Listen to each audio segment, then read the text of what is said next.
Hey, Brandon here. Welcome back to the channel and thanks for tuning in. Got week's edition of the 2024 NFL Draft Rookie Stock Report. Jason DiRienzo, my podcast co-host, and I. We're going to talk about 6 players today. 4 stock up and 2 stock down players. You got it, man. We are in the 2024 draft season, baby. We are starting. It is mid-October, and Jason and I, we've been grinding on these shows here for the last 5 weeks. Each and every week, we're dropping one, telling you about 6 players who are, moving up and down in the draft ranks as we head in the draft cycle, man. So you play Dynasty, you play Fantasy, and you're looking for a YouTube channel out there that's going to give you an early look at some of the players that you're going to be drafting next April.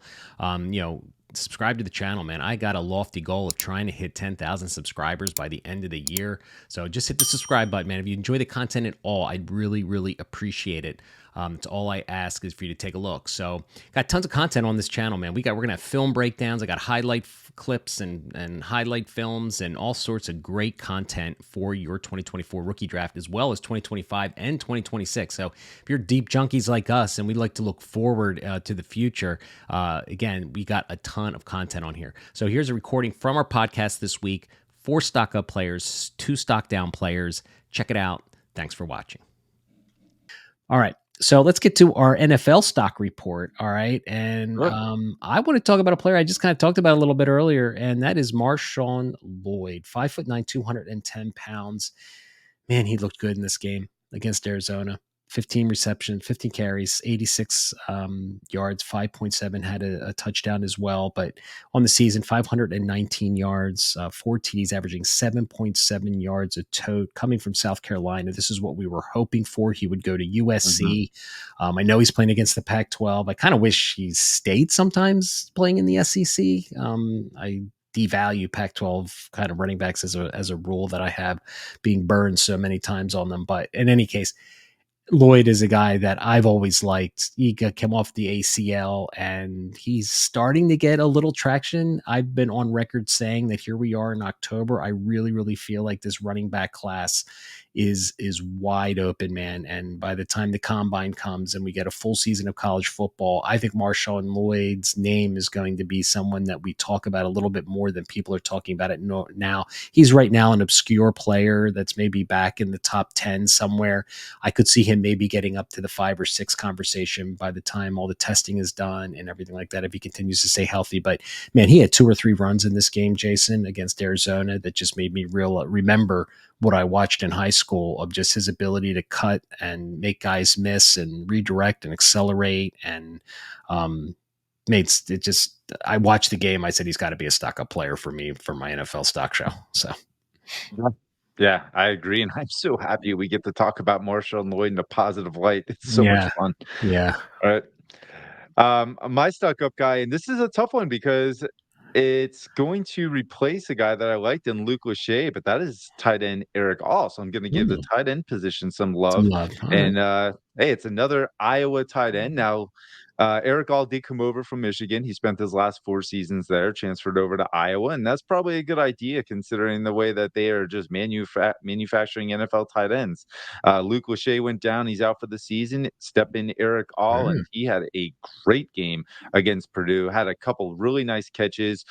You see the competitive toughness when he's running between the tackles and breaking through contact. I think Eric All is going to put his name on the map. And hey, you can't go wrong with Iowa tight ends, right? And unfortunately for Luke Lachey had to go down for Eric All to rise, and that looks like he is rising. So he's my stock up. What happened to Lachey? I wasn't aware. I can't remember. I wasn't aware either. I actually put a tweet out there about Lachey, and they're like, "Hey, isn't he injured?" And I had to look. I just saw he's out for the season, so I got to get more detail of what actually happened. Oh, bummer. Unfortunate. Yeah. My second stock up player is Juice Wells Jr. All right, and the reason I picked Juice Wells was because you look at his stat line this year, and it's 3 receptions for a lousy 37 yards and a touchdown. So I just felt it was my duty to remind everybody, we live right now in a world of what have you done for me lately right? So Mm. Wells is on the sideline. He's got a foot injury. Now, we saw a glimmer when he played Georgia a couple weeks ago. He came in the first quarter, the beginning of the game, and his second reception, what does he do? He scampers for a 17-yard touchdown, making 4 or 5 guys miss. Looked dynamic, just like he looked in 2022. And I'm just here to remind everybody that Juice Wells, I think, is a fantastic physical football player. He's a yak monster, and he's really good. And I think people are just kind of passing him by because he's injured. So he's my stock up player because I just at least wanted to talk about him again and put him back out on the map for people. He is somebody that I'm going to try and acquire right now in some of my Devy leagues. People who might be down on him because of the foot injury that maybe don't know much about, Juice Wells. But I put a video out on this YouTube channel about him and showed what an explosive playmaker he is. And I can't wait for him to get healthy and get back out on the field. But I figured we talked about a lot of names through 6 weeks of the doing this stock report show. And we haven't mentioned his name yet. And I figured, almost halfway through the college football season, it was time to mention him again. But I think come draft side, if he gets healthy and the NFL community starts looking at traits and all that stuff, I think Wells is going to be a big riser as we go to the draft in April. I think that's a good call because honestly, even off the field, his intangibles are elite. He's Right. the person and the player in the locker room too. I think NFL teams are going to love when he did get injured and he had to come out of the game. He on a touchdown that they had with South Carolina, it took 2 people to hold him back, not to run out there with his own team and just be Mm-hmm. there and just congratulate them. So that's the kind of guy he is. So I'm glad you brought him up. My NFL draft riser is going to be Arizona wide receiver Jacob Cowing. Yeah. And, Love it. it's tough because the undersized receivers are ones that I not shy away from, but I'm hesitant. But man, I'm watching what Tank Dell's doing and a couple of these Mhm. guys that are undersized in the NFL. And yeah, it's all changing, man. And Cowing 5'10", 175 pounds. I see some Tank Dell with him. He's got that twitchiness, explosive, dynamic athlete. I'm not sure about the long speed. I think he's got better acceleration than long speed, but he knows how to separate. He knows how to be available and open, and he's got some great hands. You would think that he has a long frame the way his catch radius is, but he just understands the timing of where the football is going to be and frames his hands to the ball perfectly. So Jacob Cowing, to me, I think he is going to be a riser come this NFL draft process. And we're not talking about him too much now, but we will be.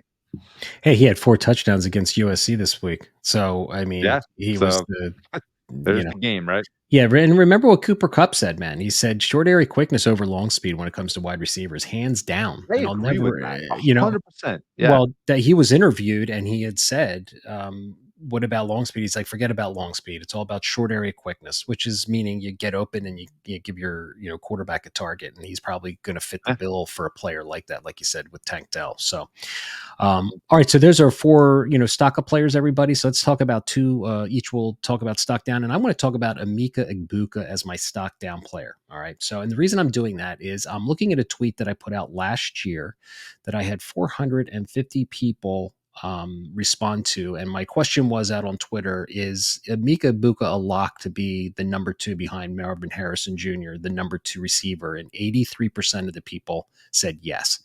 That was almost a year ago, right? And I do those tweets sometimes because I like to kind of see where the draft community kind of moves towards. And I don't think he's the number 2 receiver. I like Malik Neighbors. His production this year hasn't been great. 303 receiving yards this year, 3 TDs. Now I'm not saying he's not going to not be in the first round, but I was thinking of a player who could be dropping stock a little bit. I wouldn't be surprised if he's not number 5 or 6 by the time the NFL draft rolls around. I think there's a lot of movement in that wide receiver room as we get to 2024 draft. So I don't think he's no longer a lock. Now you go to a mockdraftdatabase.com, he's number 2 across the board, but then you look at some other kind of mocks as well.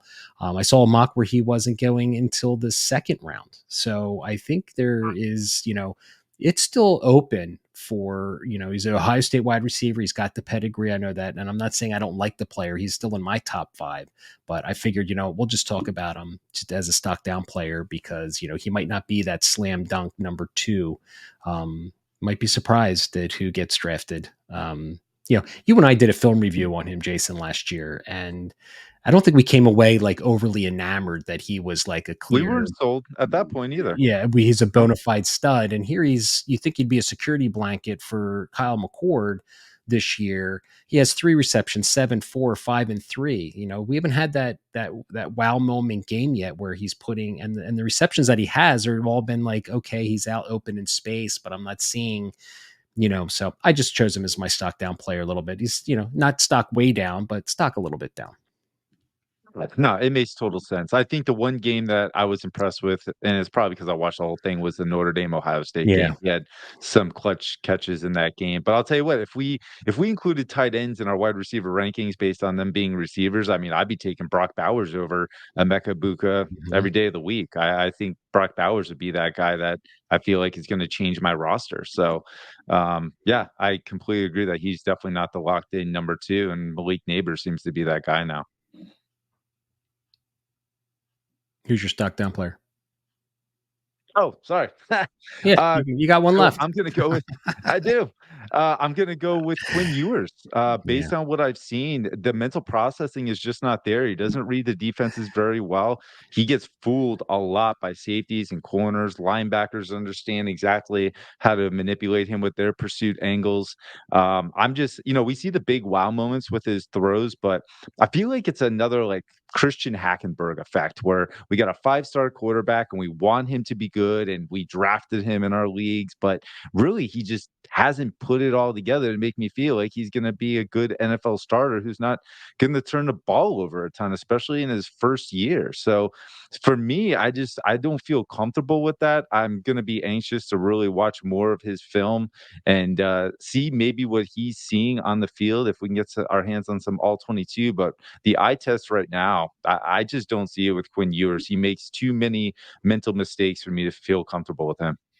Yeah, I've made like 3 Jonathan Brooks films for the YouTube channel. I've made, I think, Mitchell. I've made 2, and I watch him, and there's so many errant passes. It's Yeah, unbelievable, and I still don't overthrows, understand. underthrows, like it's Yeah, just bad. it's just awful, and I don't understand. I mean, I just saw a mock draft come out today, that he was taken number like 9 or something, and I'm like, you're insane. I'm sorry. I mean, I don't know how anybody could take Quinn Ewers in the top half of the first round of the He's draft, got a seeing, brand, and it's yeah, hard to break that brand. it is, and I think it's just way early. I think by the time it Yeah. happens, I don't think he's going to be in there either. So, all right, there you guys got it. There are our 2024 rookie stock report for week 6. So